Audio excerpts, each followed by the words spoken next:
I'm just really proud of the team. I mean, I think we were in a tough spot. I mean, we went up to Gonzaga, played pretty good. I was happy with that.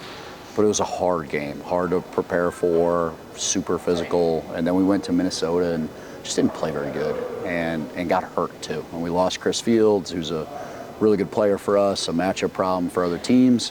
And I really felt like we kind of had our back up against the wall today. You know, they had 6 days to prepare for us. We only had one, coming back from another time zone. And I thought our guys just really came together, got tough, played the right way, and played with more freedom, more creativity, more just passion. I mean, you could see the enjoyment, the fun that they were having out there. And we were able to score a lot of points because of it. That's a good Green Bay team. They've beaten some really good teams, beat UMass, beat Iona, just beat UC Santa Barbara, who's always really good. So I'm very proud of that performance.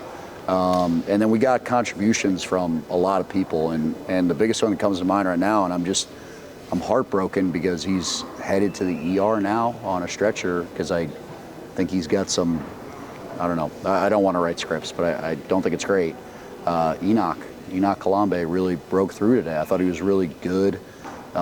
His minutes have been up and down, and we've kind of been wanting more from him, and he's been wanting more of a shot.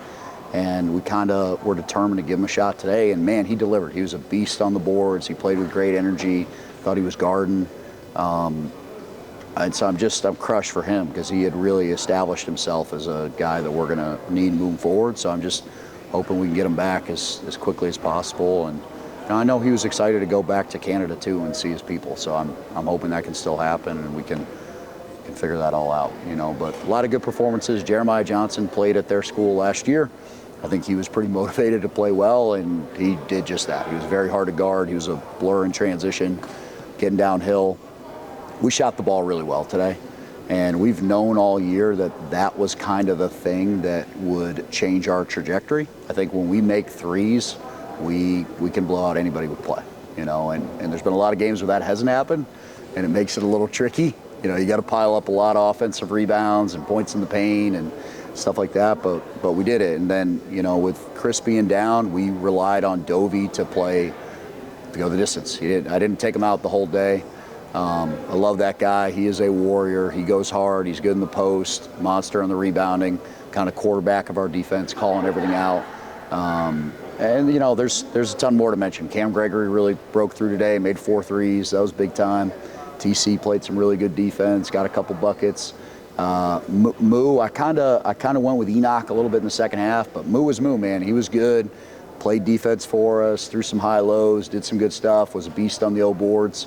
It was a complete team performance, and I think it's a good platform for us to build on going into league play. The top 30 strength of schedule, non-conference, it's been a narrative all year. Yeah. But does it show you that this really paid off, the fact that you are 6-1 against non-power conference teams and against a team today like you'll see a lot in conference? Yeah, no doubt. I mean, I think there's a long way to go the rest of the season. We got to keep building. But, you know, I think internally we've taken a little bit of what doesn't kill you makes you stronger sort of approach. And we've learned a lot of lessons from those games. And I've had to adapt a little bit as a coach. I'm still kind of figuring it out. And before this game, like we didn't really practice yesterday. We just did a walkthrough, tried to save their legs, and they played well with that. So that's something I've kind of gotten in the back of my mind that, you know, maybe we got to be a little more prudent there, not overtrain, and just make sure we're really fresh and lively. Because when we have good energy, when we're bopping around, when we're, you know, talking a little junk during the game and stuff, that's when we're at our best. Like we got to play with that sort of emotion and passion and joy for the game, you know. So this was the team that I loved coming out of the scrimmages. This is what we looked like. Fans didn't get to see those games, but this is what we looked like at Davidson in our scrimmage, in our second scrimmage, where the ball was just zipping around. We were scoring 90, 100 points every night. And, you know, whatever. I think we're starting to get back to that. So I hope that's who we can be the rest of the way forward. Absolutely. And finally, what do the next couple days look like for your team as you get Christmas in there and then get ready for a tough road trip? Yeah, we're going to take 3 days off. We'll take 24th, Christmas Day, and the 26th off. And then we'll get back to it, have a good practice here, and then head up to play a really, really good Hofstra team and a really good Monmouth team too. And we're going to have to be really tough to be able to get a result in at least one or both of those games. Thank you, Coach. Merry Christmas. Yeah, Merry Christmas to everybody. Thank you so much for the people that came out. I know it's tough right before Christmas, right before Christmas Eve, but we really, really do appreciate it. I think it's important to us to protect our house, and so far we've done that, and we got to keep it going. Roll Humps.